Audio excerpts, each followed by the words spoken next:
Welcome back. Today, I will be reviewing Dune Part 2. I will talk about the things that I liked about this movie and the things that I didn't like about this movie. And there is a lot that I didn't like.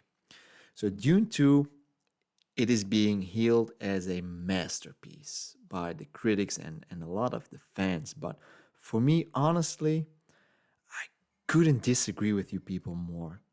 Not only did I not like this movie, like I said in my previous review, it even made me like part one even less. That's how terrible this movie is. And I am a big fan of sci-fi movies. I like everything that has to do with space. But this movie, oh my god, it's absolute trash. Let's talk about why I think this movie is so bad. First of all, the movie picks up right after part one. We have Paul Atreides. I still can't pronounce it right. Atreides. And he joins these desert dwelling freemen. And he embraces their way of life. And for some reason, he begins to rise as this messiah figure who will lead them against the oppressive Harkonnens, the antagonists of this movie. And to be honest, I don't really know why they see him as the Messiah. I really have no clue why, but they do for some reason. I mean, maybe it's because his mom tells them he is, maybe he thinks he is. I really don't know where they get this from, but fine, he's the Messiah.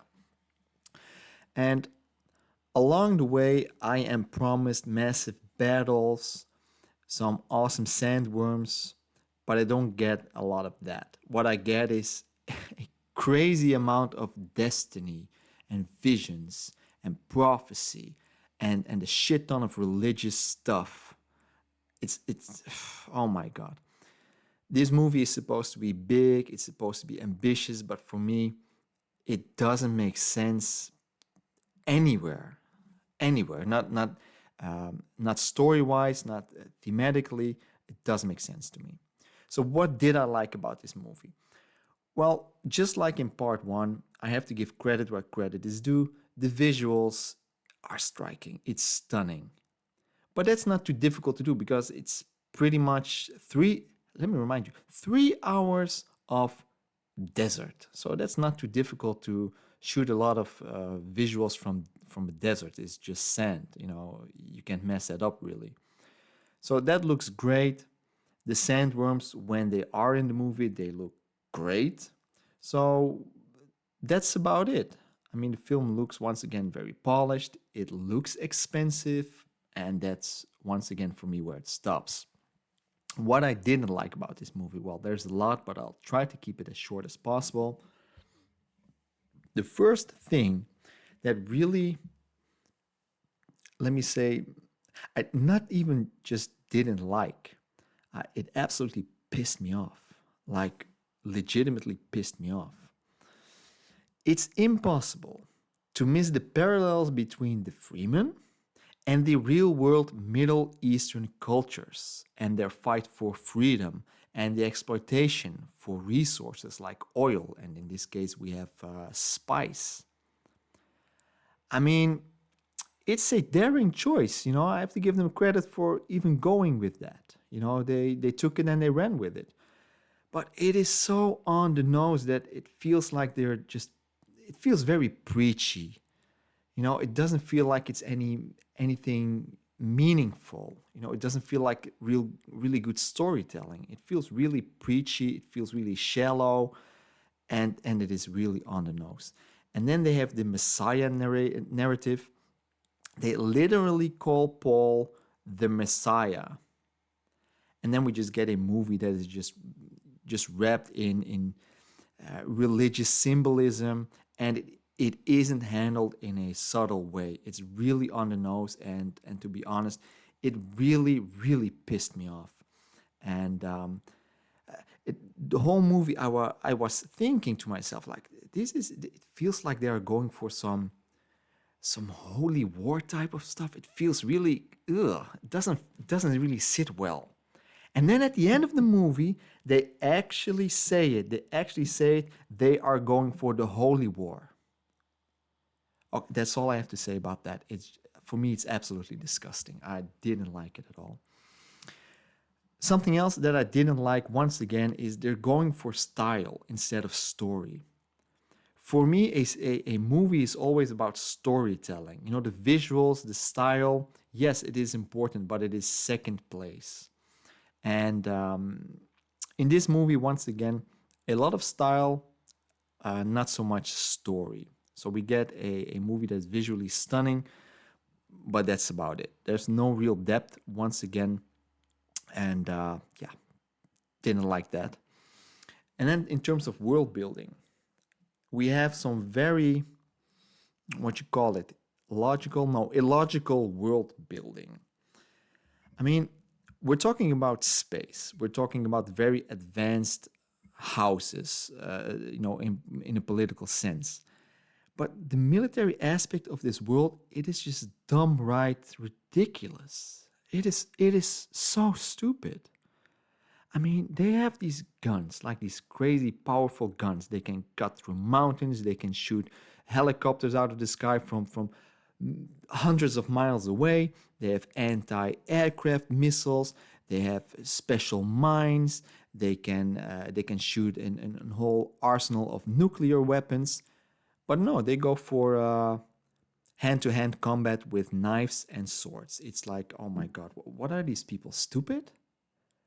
I don't get it.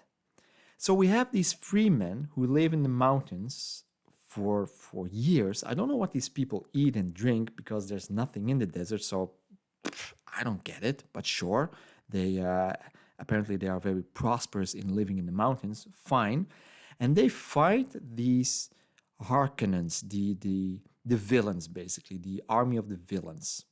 So we have the free men living in mountains with knives and a few guns. And then we have, the villains with a huge army, a huge arsenal at their disposal. And they just get slaughtered by people living in some goddamn mountains. I mean, what the hell is going on? Why? How? I don't get it. I don't get it. I mean, if I was the Harkonnens, I would just come in with everything I got and just nuke the whole place and be done with it. It doesn't make any sense. It really doesn't. And then we have the sandworms. Don't even get me started on the sandworms. I mean, the sandworms is the thing that when I say Dune, I'm thinking sandworms. But as impressive as they look, it's a hot mess. I mean, we're told you can have only one sandworm in your vicinity at the time, but then later on we have, I don't know, like 5 or 6 of these worms just racing together with a whole army on their back. I don't know if they have a back, but on top of them to fight the Emperor and the Harkonnens. It's like, how? Why? What? I mean, they can suddenly summon these worms with this special tool that they put in the sand. I get it. I get that. But then now they can just latch onto the worms with hooks. They can steer the worms. And not only can they do that, they can even transport a goddamn army of freemen to fight this army of the Emperor. It's like, how do these people even get on these worms? What the hell is going on? It's ridiculous. It is absolutely ridiculous.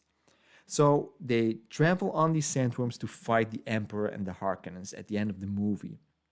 And I'm thinking we get this crazy battle, but it's like 2 minutes and we're done. They just slaughter everybody and the Freemen win.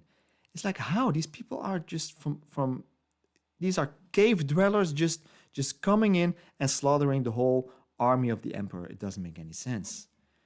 As the Emperor or as the Harkonnens, you have a great army and you don't see these people coming in. You just get surprised like that. You get caught off guard like that, and you lose. I don't get it. And of course, because the story needs Paul to win, someone tells him about this special stored away nuclear arsenal of weapons that he all of a sudden has to his disposal. Sure, because why not, right? So, no, it doesn't work at all on any level.